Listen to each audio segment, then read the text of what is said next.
வணக்கம். Welcome to Biovlog. PGTRB பாட்னிக்காக எக்ஸ்க்ளூசிவா ஒரு டெஸ்ட் பேட்ச் கண்டக்ட் பண்ணிக்கிட்டு இருக்கிறோம்.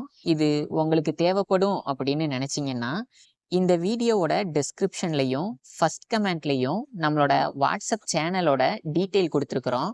அதை கிளிக் பண்ணி வாட்ஸ்அப் சேனல்ல ஜாயின் பண்ணி அங்க இந்த டெஸ்ட் பேட்சை பத்தின கம்ப்ளீட் டீட்டெயிலை தெரிஞ்சுக்கோங்க. உங்களுக்கு இங்க 10வது யூனிட்ல புது சிலபஸ்ல கொடுத்திருக்கக்கூடிய இந்த 2 டாபிக், அதாவது plant tissue culture and genetic engineering அப்படிங்கிற இந்த 2 டாபிக்கும் பழைய சிலபஸ்ல பயோடெக்னாலஜி அப்படிங்கிற ஹெட்டிங் கீழே தந்திருப்பாங்க. அங்க இந்த 2 டாபிக் மட்டும் இல்லாம இதோட இன்னும் நிறைய டாபிக்கை சேர்த்து படிக்க சொல்லியிருந்திருப்பாங்க. இப்போ அந்த டாபிக் எல்லாம் ரிமூவ் பண்ணிட்டு இந்த 2 டாபிக்கை பத்தி டீட்டெயிலா டிஸ்கஸ் பண்ண சொல்லியிருக்கிறாங்க. இந்த யூனிட்ல பெரிய அளவுல சேஞ்சஸ் இருக்குது. இப்போ உங்களுக்கு கொடுத்துருக்கக்கூடிய இந்த கண்டென்ட்ல இருந்து ப்ரீவியஸா என்னென்ன கொஸ்டின்ஸ் கேட்டிருக்கிறாங்க அப்படிங்கிறத நம்ம பார்க்கலாம் வாங்க. முதலாவதா 2013 பிஜிடிஆர்பி எக்ஸாம்ல என்னென்ன கொஸ்டின்ஸ் கேட்டிருக்கிறாங்க அப்படிங்கிறத பார்க்கலாம். இங்க கேட்டிருக்கக்கூடிய முதல் கொஸ்டின்ல 1977ல உருவாக்குன முதல் ஆர்டிஃபிஷியல் குளோனிங் வெக்டார் என்ன அப்படின்னு கேட்டிருக்கிறாங்க. இதுக்கான ஆன்சர் உங்க எல்லாருக்குமே தெரிஞ்ச மாதிரி PBR 322 தான். அடுத்ததா 2015 டிஆர்பி எக்ஸாம்ல கேட்டிருக்கக்கூடிய கொஸ்டினை பார்க்கலாம். ரீகாமினன்ட் டிஎன்ஏ டெக்னாலஜில ஆர்என்ஏவை செப்பரேட் பண்றதுக்காக நம்ம நார்தன் பிளாட்டிங் மெத்தடை யூஸ் பண்ணுவோம். இதைத்தான் இங்க கொஸ்டினா கேட்டிருக்கிறாங்க. அடுத்ததா 2017 டிஆர்பி எக்ஸாம்ல என்னென்ன கொஸ்டின்ஸ் கேட்டிருக்கிறாங்க அப்படிங்கிறத பார்க்கலாம். பயோடெக்னாலஜியை பொறுத்த வரைக்கும் கீழே கொடுத்துருக்கக்கூடிய என்சைம்ல எதை மாலிகுலார் சீசர் அப்படின்னு சொல்லுவோம்னு கேட்டிருக்கிறாங்க. இது வேற ஒன்றும் இல்லை, ரெஸ்ட்ரிக்ஷன் எண்டோநியூக்ளியஸ் தான். இதை யூஸ் பண்ணி டிஎன்ஏவை நம்ம கட் பண்றதுனால இதை மாலிகுலார் சீசர் அப்படின்னு சொல்றாங்க. ஒரு பாலிமரேஸ் செயின் ரியாக்ஷன்ல கீழே இருக்கக்கூடிய எந்த என்சைமை பயன்படுத்துவாங்க அப்படின்னு கேட்டிருக்கிறாங்க. இது வேற ஒன்றும் இல்லை, தெர்மஸ் அக்வாட்டிகஸ் அப்படின்னு சொல்லக்கூடிய பாக்டீரியால இருந்து எடுக்கக்கூடிய டேக் பாலிமரேஸை தான் பிசிஆர்ல நம்ம பயன்படுத்துறோம்.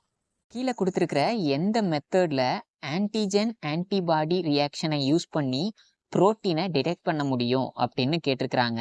இதுக்கான ஆன்சர் வெஸ்டர்ன் பிளாட்டிங் தான். ஒரு பிளாஸ்மிடை பொறுத்த வரைக்கும் கீழே கொடுத்துருக்கிற ஸ்டேட்மெண்ட்ல எது தவறானது அப்படின்னு கேட்டிருக்கிறாங்க. இங்க ஆப்ஷன் டியை பாருங்க. இங்க நார்மலா ஒரு பிளாஸ்மிடோட நீளம் நார்மல் டிஎன்ஏயோட நீளம் அளவுக்கு இருக்கும் அப்படின்னு சொல்றாங்க. இது தவறானது. ஒரு பிளாஸ்மிட் ரொம்ப சின்னதா இருக்கும், அப்படின்னா தான் இதை பாக்டீரியாவுக்குள்ள இன்சர்ட் பண்ண முடியும். அடுத்ததா 2019 டிஆர்பி எக்ஸாம்ல என்னென்ன கொஸ்டின்ஸ் கேட்டிருக்கிறாங்க அப்படிங்கிறத பார்த்துடலாம். இது ஏற்கனவே நம்ம பார்த்த கொஸ்டின் தான் இங்க மறுபடியும் கேட்டிருக்கிறாங்க. இங்க கேட்டிருக்கிற கொஸ்டின்ல ஒரு சொமேட்டிக் ஹைபிரிடைசேஷன் எப்படி பெறப்படுது அப்படின்னு கேட்டிருக்கிறாங்க. 2 டிஃப்ரெண்ட் புரோட்டோபிளாஸ்டை ஃபியூஸ் பண்ணக்கூடிய புரோட்டோபிளாஸ்மிக் ஃபியூஷன் மெத்தட் மூலமா தான் இது பெறப்படுது. ஒரு அக்ரோபாக்டீரியம் ரைசோஜீன்ஸ் அப்படிங்கிற பாக்டீரியால இருக்கக்கூடிய ஆர்ஐ பிளாஸ்மிடை பயன்படுத்தி, அதாவது ரூட் இன்டியூசிங் பிளாஸ்மிடை பயன்படுத்தி 2ஆம் நிலையா அதிக அளவு வேரை உற்பத்தி பண்ண முடியும். இப்படி உற்பத்தி பண்ணக்கூடிய வேர்கள் மண்ணில் இருக்கக்கூடிய பூஞ்சைகளோட தொடர்பு கொண்டு அதிக அளவு நன்மையை தாவரங்களுக்கு உண்டு பண்ணுது. இந்த முறையை முதல்ல கண்டுபிடிச்சது யாரு அப்படின்னு கேட்டிருக்கிறாங்க.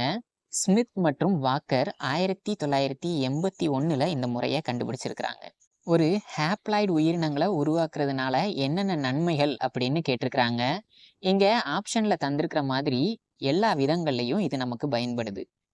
கடைசியா 2022 பிஜிடிஆர்பி எக்ஸாம்ல என்னென்ன கொஸ்டின்ஸ் கேட்டிருக்கிறாங்க அப்படிங்கிறதையும் பார்த்துடலாம்.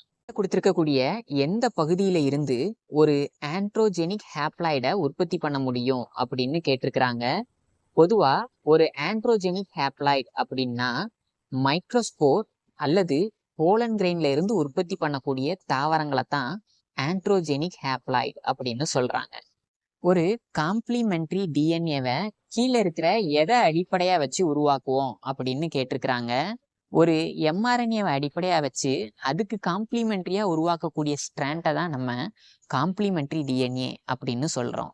2 வேற ஹோஸ்ட்டை பயன்படுத்தி ரெப்ளிகேட் ஆகக்கூடிய பிளாஸ்மிட் வெக்டாரை நம்ம ஷட்டில் வெக்டார் அப்படின்னு சொல்லுவோம். கீழே கொடுத்துருக்கிற என்சைம்ல எது ஈகோலையிலிருந்து பிரித்தெடுக்கப்பட்டது அப்படின்னு கேட்டிருக்கிறாங்க. இங்க கொடுத்துருக்கிற நேமை வச்சே நீங்க கண்டுபிடிச்சிடலாம். இதுக்கு சரியான ஆன்சர் ஈகோ R1 அப்படிங்கிறது தான். ஒரு எக்ஸ்பிளான்ட்டை யூஸ் பண்ணி ஒரு முழுமையான தாவரத்தை உருவாக்கக்கூடிய முறையை நம்ம என்னன்னு சொல்லுவோம் அப்படின்னு கேட்டிருக்கிறாங்க. இதைத்தான் நம்ம பிளான்ட் டிஷ்யூ கல்ச்சர் அல்லது திசு வளர்ப்பு அப்படின்னு சொல்லுவோம். 6வது யூனிட்ல நம்ம வச்ச டெஸ்ட்டோட மதிப்பெண்களை இங்க நான் தந்திருக்கிறேன். ஒவ்வொரு மதிப்பெண்கள்லையும் எத்தனை பேர் இருக்கிறாங்க, நீங்க இதுல எத்தனாவது இடத்துல இருக்கிறீங்க அப்படிங்கிறத பார்த்து தெரிஞ்சுக்கோங்க. 50 மதிப்பெண்ணுக்கு நம்ம வச்ச இந்த டெஸ்ட்ல முதல் மதிப்பெண்ணா 2 பேரு 49 மார்க் எடுத்திருக்கிறாங்க. அது இல்லாம மத்த மார்க்கும் இங்க நான் தந்திருக்கிறேன். இத பார்த்துக்கோங்க.